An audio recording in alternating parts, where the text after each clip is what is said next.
बाबर आजम और रिजवान मतलब वो दोनों टीम के अंदर से बाहर हो गए हैं। से एशिया कप के अंदर बाबर आजम और मोहम्मद रिजवान अपनी जगह बनाने में नाकाम रहे। बाबर और रिजवान की जहां तक बात है, देखिए एक लिमिट होती है बेइज्जती करवाने की। पाकिस्तानियों ने बाबर की इतनी बेइज्जती करी है, इतनी बेइज्जती करी है कि अब वो बेचारा, तो इसका मतलब ये है कि बाबर आजम को प्री प्लान या जबरदस्ती तरीके से उसको बस T20 से बाहर करने की कोशिश हो रही है। ये मैं आपको एक चीज बता दूं, मैं आज भी कायम हूं अपनी बात पे और रहूंगा भी। इन दोनों की टीम में वापसी जरूर होगी, आज नहीं, कल नहीं, 2 महीने बाद नहीं, 6 महीने बाद। ये दोनों बाबर और रिजवान, ये दोनों पाकिस्तान टीम में वापस आएंगे, ये मेरी बात लिख लें। दूसरी चीज, एशिया कप के लिए भी ये टीम अनाउंस हुई।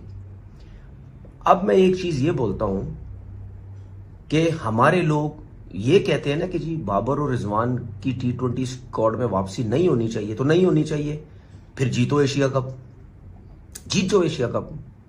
फिर मैं भी बोलूंगा एशिया कप जीतो, फिर मैं भी बोलूंगा। बाबर रिजवान दोनों नहीं है। बाबर के ऊपर सवाल उनसे हुआ, माइक हैसन से और आकिब जावेद से भी। तो माइक हैसन ने यह जवाब दिया कि बहुत हार्श है ये कहना कि बाबर आजम की फॉर्म गिर गई है, क्योंकि 3 ही मौके मैचेस खेले हैं, उसमें भी एक में उन्होंने 47 रन कर दिए, मतलब 50 नहीं कर पाए, आउट हो गए, बट उन्होंने थोड़ी सी इनिंग बेहतर खेली है। बट 3 मैचेस के ऊपर हम उनकी फॉर्म को या बैटिंग के ऊपर बात करें तो थोड़ा हार्श रहेगा। मगर ये बात सच है कि बाबर आजम को कुछ चीज़ें कही गई हैं कि उनको इम्प्रूव करने, कुछ एरियाज पे इम्प्रूवमेंट लेके आनी है, जिसमें स्ट्राइक रेट का जिक्र माइक हैसन ने प्रेस कॉन्फ्रेंस के अंदर किया। फिर उन्होंने ये भी कहा कि हमें फॉर्म वाले क्रिकेटर चाहिए। आखिरी 6 मैचेस में साजिदा फरहान ने, पाकिस्तान ने अपना स्क्वाड अनाउंस कर दिया है एशिया कप और ट्राई नेशन सीरीज के लिए। ना बाबर आजम है, ना मोहम्मद रिजवान है। ये और एशिया कप के लिए T20 स्क्वाड अनाउंस हो गया है, जैसा सबको पता है, और ये पता ही था कि बाबर आजम और रिजवान जो है वो T20 स्क्वाड में नहीं होंगे। इसका मतलब ये है कि बाबर आजम को प्री प्लान या जबरदस्ती तरीके से उसको बस T20 से बाहर करने की कोशिश हो रही है। तनवीर अहमद को दिल का दौरा पड़, अगर तनवीर अहमद दुनिया को पागल बना रहे हैं, मैनिपुलेटेड स्टैट्स दिखा दिखा के, लोग बगैर सोचे बगैर समझे दुनिया को वो पेश कर रहे हैं कि बाबर रिजवान दोनों स्क्वाड में नहीं है, और उनके ना होने की वजह पे बताई है, खासकर माइक हैसन ने वजह बताई है कि बहुत हार्श है ये कहना कि बाबर आजम की फॉर्म गिर गई है, क्योंकि 3 ही मौके मैचेस खेले हैं, उसमें भी एक में उन्होंने 47 रन कर दिए। बाबर आजम और मोहम्मद रिजवान की बात करें तो उनकी कारकर्दगी भी कोई ज्यादा खास नहीं है। खासतौर पर वेस्ट इंडीज की सीरीज में नाकामी के बाद उनका जो थोड़ा बहुत चांस था एशिया कप के लिए वो भी खत्म हो चुका है। बाबर आजम इस स्क्वाड में भी जगह बनाने में नाकाम रहे हैं, क्योंकि पहले उनको कंसीडर जरूर किया जा रहा था, लेकिन वेस्ट इंडीज में जब उनका फेलियर रहा तो सिलेक्शन कमेटी ने पूरी नजरें बना ली थी कि इस पाकिस्तान क्रिकेट में आप दोनों के साथ खुल्लम खुल्ला नाइंसाफी हो रही है। ये चीज दिमाग में बिठाओ, ठीक है। अल्लाह ने हर हिसाब से आपको फैसिलिटीज इज्जत दी, तो सीधा हो जाओ, बिल्कुल स्ट्रेट हो जाओ, अपनी लीग्स खेलो, बोलो भाई साफ बोलो, बोलो भाई बात सुनो यार, रखना है रखो, नहीं तो चलो चलो कोने पे निकलो, साइड पे निकलो। हकीकत बात यह है कि आपको 2-2 एशिया कप मिल गए, 3-3 4-4 वर्ल्ड कप मिल गए, आप सब में ही फारिग हो गए, तो बेहतर है कि आप आपके साथ हार रहे हैं, हम किसी और के साथ हार जाए। हारना तो हमारे नसीब में वैसे ही लग रहा है। आप अपने एक सीनियर बैटर को ड्रॉप करते जिसके बारे में डेफिनेटली ये बात हुई होगी कि यार बड़े मैच में अगर हम फंसे तो एक बंदा हमें चाहिए जो अपने ऊपर प्रेशर ले। फिर किसी ने उठ के कहा होगा कि आज तक तो प्रेशर लिया नहीं, तो आगे कहां पे प्रेशर लेगा। अच्छा चलो ठीक है, फिर ड्रॉप रहने दो। मगर ये बात सच है कि बाबर आजम को कुछ चीजें कही गई हैं कि उनको इंप्रूव करने, कुछ एरियाज पे इंप्रूवमेंट लेके आनी है, जिसमें स्ट्राइक रेट का जिक्र माइक हैसन ने प्रेस कॉन्फ्रेंस के अंदर किया। फिर उन्होंने ये भी कहा कि हमें फॉर्म वाले क्रिकेटर और एशिया कप के लिए T20 स्क्वाड अनाउंस हो गया है, जैसा सबको पता है, और ये पता ही था कि बाबर आजम और रिजवान जो है वो T20 स्क्वाड में नहीं होंगे। अब ये जो T20 स्क्वाड की टीम अनाउंस हुई है, इसमें तो मुझे क्लियर नजर आती है कि 2 फ्रेंचाइजीज ऐसी हैं, ठीक है, सिर्फ उन्हीं के लड़के आ रहे टीम के अंदर, बस सिर्फ उन्हीं के लड़के, ज्यादातर उन्हीं के लड़के टीम के अंदर हैं। और आप सबको पता है मैं कौन सी 2 फ्रेंचाइजीज की बात कर रहा हूं, ठीक है, जो 2 सिलेक्टर बैठे हुए थे, ठीक है, इनका जिन फ्रेंचाइजीज से ताल्लुक है, सिर्फ वही ज्यादातर प्लेयर जो है वही टीम के अंदर आ रहे हैं। कि ट्राई नेशन जो सीरीज है ना, अफगानिस्तान, यूएई और पाकिस्तान की, इसमें तो पाकिस्तान को जीतना चाहिए ये टूर्नामेंट। उसकी वजह ये है, क्या पाकिस्तान की टीम इतनी बुरी तो नहीं है ना कि यूएई को भी हरा दे, कोई पता नहीं है, शायद यूएई से भी हार जाए, इनको कोई पता नहीं है। अफगानिस्तान इनको टफ टाइम दे सकती है, जो कि वो टीम बहुत अच्छी टीम है। फखर जमान टीम में वापस आए हैं। डॉक्टर्स ने बोला था जब ये अनफिट हुए 3 से 4 हफ्ते, ये टीम में 3 से 4 हफ्ते से ये उससे पहले फिट नहीं हो सकते, एशिया कप से पहले ये फिट नहीं हो सकते। मुझे नहीं समझ आ रही कि वो कैसे फिट हो रहे हैं, जबरदस्ती क्या फिट किया जा रहा है उनको कि आप किसी तरीके से स्क्वाड में आ जाएं, क्या उनको इसीलिए जबरदस्ती फिट किया जा रहा है कि बोला ये जा रहा था कि जी अगर फखर जमान नहीं है तो बाबर आजम को टीम में लाया जाएगा। तो अगर उनको जबरदस्ती फिट किया जा रहा है तो इसका मतलब ये है कि बाबर आजम को प्री प्लान या जबरदस्ती तरीके से उसको बस T20 से बाहर करने की कोशिश हो रही है। मैं आज भी कायम हूं अपनी बात पे और रहूंगा भी। इन दोनों की टीम में वापसी जरूर होगी, आज नहीं, कल नहीं, 2 महीने बाद नहीं, 6 महीने बाद। ये दोनों, बाबर और रिजवान, ये दोनों पाकिस्तान टीम में वापस आएंगे। ये मेरी बात लिख लें कि हमारे लोग ये कहते हैं ना कि जी बाबर और रिजवान की T20 स्क्वाड में वापसी नहीं होनी चाहिए, तो नहीं होनी चाहिए। फिर जीतो एशिया कप, जीतो एशिया कप। फिर मैं भी बोलूंगा एशिया कप जीतो, फिर मैं भी बोलूंगा हाँ यार ठीक है, क्योंकि इन्होंने इंडिया को हराया है, इन्होंने दूसरी टीम को हराया है, सेमीफाइनल जो भी आता है, फाइनल जो भी आता है, ग्रुप में जो भी आता है, ठीक है, इन्होंने उसको हराया है और ये एशिया कप जीते हैं। सलमान आगा वेल डन, पूरी टीम वेल डन। फिर मैं भी बोलूंगा कि हाँ यार, एशिया कप बाबर आजम की कप्तानी में भी या बाबर आजम के टाइम पे भी टीम नहीं जीती थी, तो अब मैं इसी टीम को बैक करता हूं क्योंकि इस टीम ने एशिया कप जितवाया, जो कि बहुत बड़ी बात है। फिर मैं उस वक्त इस टीम को सपोर्ट करूंगा। और अगर आप लोग ये चाहते हैं कि ये दोनों बाहर हो तो फिर जितवाएं एशिया कप। अगर नहीं जीतेंगे एशिया कप तो इसका मतलब ये है कि आपकी बैटिंग की परफॉर्मेंस भी कुछ नहीं है, आपकी बॉलिंग की परफॉर्मेंस भी कुछ नहीं है। क्या ये टीम है इंडिया को हरा सकती है जो राउंड का मैच है? क्या ये टीम ऐसी है, उस लेवल की है? दूसरा मैसेज बाबर आजम और रिजवान को है मेरी तरफ से, दलल्ले से क्रिकेट खेलो, गरूर मत करो, किसी के साथ ज्यादती मत करो, किसी के लिए बुरा मत सोचो, बिल्कुल स्ट्रेट फॉरवर्ड हो जाओ। ये समझ लो कि इस पाकिस्तान क्रिकेट में आप दोनों के साथ खुल्लम खुल्ला नाइंसाफी हो रही है। ये चीज दिमाग में बिठाओ, ठीक है? अल्लाह ने हर हिसाब से आपको फैसिलिटीज इज्जत दी, तो सीधा हो जाओ, बिल्कुल स्ट्रेट हो जाओ, अपनी लीग्स खेलो, बोलो भाई साफ बोलो, बोलो भाई बात सुनो यार, रखना है रखो, नहीं तो चलो चलो कोने पे निकलो, साइड पे निकलो। इस तरह का थोड़ा सा एटीट्यूड रखो। आपको क्रिकेट बोर्ड बोलता है, बोलो जी भाई रखना है, सीधा बताओ, हमें कोई मसला नहीं, रखना रखो, नहीं रखना भाई थैंक यू वेरी मच। जब अच्छी परफॉर्मेंस होती है फौरन तारीफ करें, जब बुरी होती है फौरन गिरगिट के रंग बदल के उसकी बुराइयां करने लग जाते हैं। ये लोग एक जगह तो ठहरते नहीं, उसकी वजह है क्योंकि ये सारे खुश करते हैं इंडियंस को।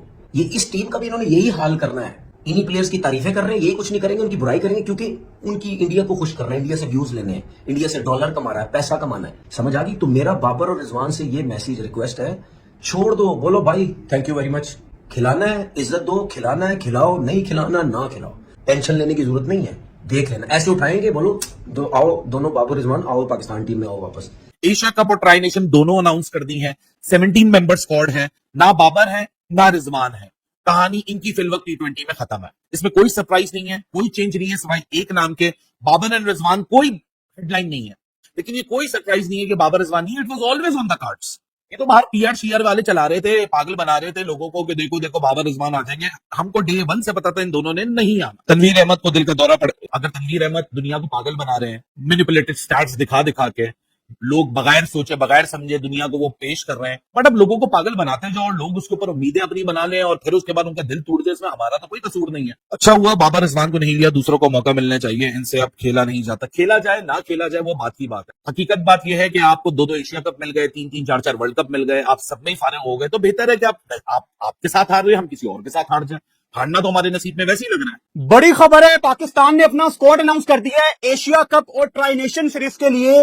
ना बाबर आजम है ना मोहम्मद रिजवान है, और इस स्क्वाड को देख के हम कह सकते हैं कि जाएं पाकिस्तान टीम, बिस्मिल्लाह करें, आधा पाकिस्तान आपके साथ है, क्योंकि जो बाकी का आधा पाकिस्तान है वो इस टाइम नाराज होकर बैठा हुआ है क्योंकि उनके पसंदीदा प्लेयर इस टीम में नहीं है। बट कोई फर्क नहीं पड़ता, सारी बातें साइड पे रख के अगर हम रियलिस्टिक बात करें, कभी भी आसान नहीं था इतने बड़े इवेंट में आप अपने एक सीनियर बैटर को ड्रॉप करते, जिसके बारे में डेफिनेटली ये बात हुई होगी कि यार बड़े मैच में अगर हम फंसे तो एक बंदा हमें चाहिए जो अपने ऊपर प्रेशर ले। फिर किसी ने उठ के कहा होगा कि आज तक तो प्रेशर लिया नहीं, तो आगे कहां पे प्रेशर लेगा। अच्छा चलो ठीक है, फिर ड्रॉप रहने दो। मुझे भी बड़ी तकलीफ है इस चीज की कि आपने एक लड़के पे इतना इन्वेस्ट किया, बट नहीं उसके अंदर वो T20 की बात। यार एशिया कप और ट्राई नेशन सीरीज के लिए 17 मेंबर स्क्वाड अनाउंस किया है कि बाबर रिजवान दोनों स्क्वाड में नहीं है, और उनके ना होने की वजह भी बताई है। खासकर माइक हैसन ने वजह बताई है कि बहुत हार्श है ये कहना कि बाबर आजम की फॉर्म गिर गई है,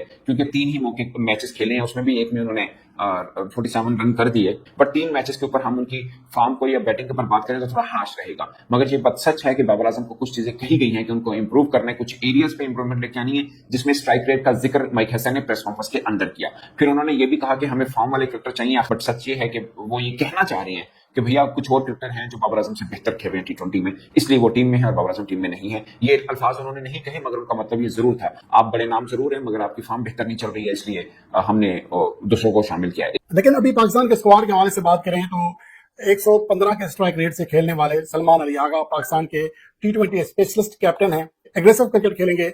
115 रन कर सकते हैं अगर वो 100 बॉल खेल लें तो। अगर बाबर आजम की बात करें तो 2023 से वो 140 प्लस के स्ट्राइक रेट से खेल रहे थे, लेकिन इतना स्ट्राइक रेट ना ही फखर जमान का है, ना ही साइम अयूब का है, ना ही मोहम्मद हारिस का है, ना ही सलमान अली आगा का है। बाबर आजम और मोहम्मद रिजवान की बात करें तो उनकी कारकर्दगी भी कोई ज्यादा खास नहीं है। खासतौर पर वेस्ट इंडीज की सीरीज में नाकामी के बाद उनका जो थोड़ा बहुत चांस था एशिया कप के लिए वो भी खत्म हो चुका है। लेकिन असल सवाल ये नहीं है। असल सवाल ये है कि अगर बाबर आजम और मोहम्मद रिजवान का 128 130 का स्ट्राइक रेट काबिल कबूल नहीं है तो 115 के स्ट्राइक रेट से खेलने वाला सलमान अली आगा काबिल कबूल कैसे हो सकता है? 104 के स्ट्राइक रेट से आखिरी 2 सीरीज में रन करने वाला मोहम्मद हारिस कैसे काबिल कबूल है? तो ये सवालात हैं जो कि किसी हद तक हैरानकुन भी हैं। अगर इनका स्ट्राइक रेट 110 115 ही रहना है तो फिर क्या मसला है कि हम 130 132 वाले स्ट्राइक रेट को बुरा कहें? बहरहाल हमारी दुआ है, हमारी उम्मीद है कि ये पाकिस्तान की टीम कलेक्ट कर जाएगी जैसा कि बांग्लादेश के खिलाफ होम सीरीज। दोस्तों, एशिया कप के लिए पाकिस्तान का स्क्वाड अनाउंस हो गया है और जैसे ही लिस्ट सामने आई, पाकिस्तान मीडिया और फैंस का हाल देखने लायक था। सबसे बड़ा झटका, बाबर आजम और मोहम्मद रिजवान दोनों का नाम स्क्वाड में शामिल ही नहीं है। मतलब जिन खिलाड़ियों को वर्ल्ड क्लास बोल बोलकर पाकिस्तान की मीडिया आसमान पर चढ़ा रही थी, उन्हीं को सिलेक्टर ने बाहर का रास्ता दिखा दिया। पाकिस्तानी एंकर चिल्लाते हुए, ये पाकिस्तान क्रिकेट के साथ जुल्म है, बाबर और रिजवान के बिना टीम अधूरी है जी। अब सोशल मीडिया पर फैंस का गुस्सा और मजाक दोनों चल रहा है। कोई कह रहा है अब असली टैलेंट को मौका मिला है, तो कोई कह रहा है टीम तो शुरू होने से पहले ही खत्म हो गई। उधर इंडिया में लोग कह रहे हैं, भाई ये एशिया कप है या पाकिस्तान का कॉमेडी शो। दूसरा एंकर रोते हुए, हमने तो बाबर और रिजवान को इंटरनेशनल सुपरस्टार बना दिया था और आज सेलेक्टर ने बता दिया कि असली सुपरस्टार कौन है। दोस्तों, ये नजारा बिल्कुल वैसा है जैसे घर में शेर की एक्टिंग करने वाले बच्चे को अचानक पता चले कि बाहर असली जंगल है। अब देखना यह होगा कि बिना बाबर और रिजवान के पाकिस्तान की टीम मैदान पर टिक भी पाएगी या फिर सीधा बाहर का रास्ता देखेगी। अगर आपको यह वीडियो पसंद आया हो तो वीडियो को लाइक करें, चैनल को सब्सक्राइब करें और ऐसे ही मजेदार वीडियोस के लिए बने रहिए हमारे साथ।